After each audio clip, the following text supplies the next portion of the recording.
Welcome to part 3 of this review of the Crossfire Trion 250 Multiprocess Welder.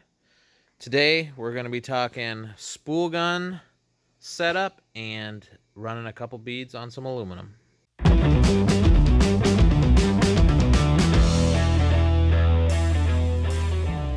So today I welded aluminum for the first time since high school, which is like 30 years ago, and it didn't go too bad.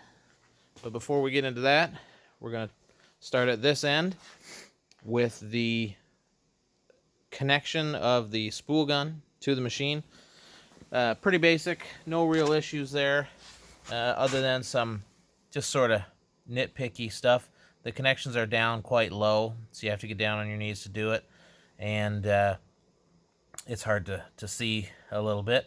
The control cable is a multi-pin connector, so getting that lined up can be a pain when it's down here. The gas hose is actually a quick slide check connection, so very easy. That's a nice connection there. And another little sort of nitpick is that the actual current carrying cable is longer than these other two, and it should be the other way around. It should be a little shorter so that it takes all the stress off of the smaller cables, because right now if this gets yanked, you're pulling on that control cable, and that's going to be the first thing to break for sure. So I'm going to have a look at it, and if this connector is serviceable, which I believe it is, I'm going to try to shorten that up just so that it takes all the strain when you're tugging on the cable. So the other thing I noticed, and again it's very nitpicky, was in the on-screen display. When you select MIG aluminum and select spool gun, and you get to the point where it illustrates the polarity, it doesn't show you connecting the spool gun, it just shows the standard MIG connection, whereas with stick and TIG it shows you a separate torch connection. So again, nitpicky, but could potentially be a little confusing for some people. So for the test I ran spool gun setting, 4043 material, electrode positive is indicated, and it's an 035 wire size and a 1/4 inch thick material.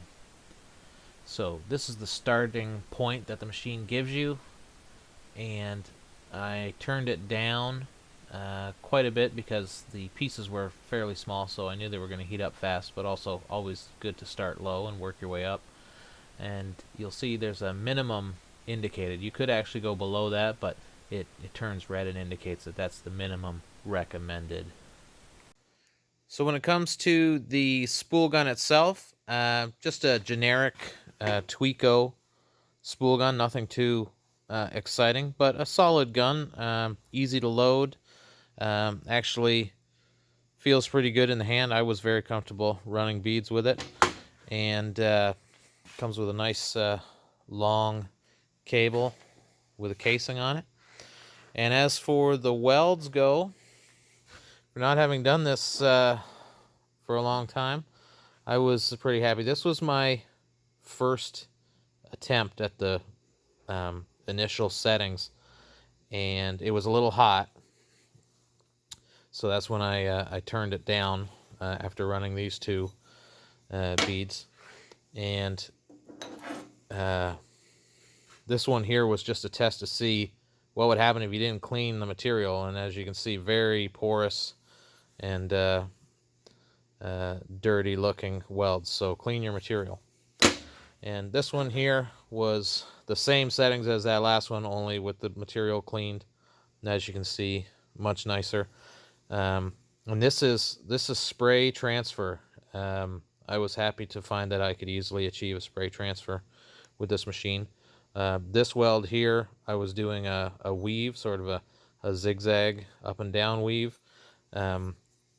This one here, which I think turned out a little bit better, this was a straight stitch, so just a back and forth motion as you move down the line, and of course pushing the wire as opposed to pull, which is generally the best way with with MIG in general, but certainly with aluminum MIG. So when it comes to aluminum MIG welding with a spool gun on the Crossfire Trion 250, I am very pleased.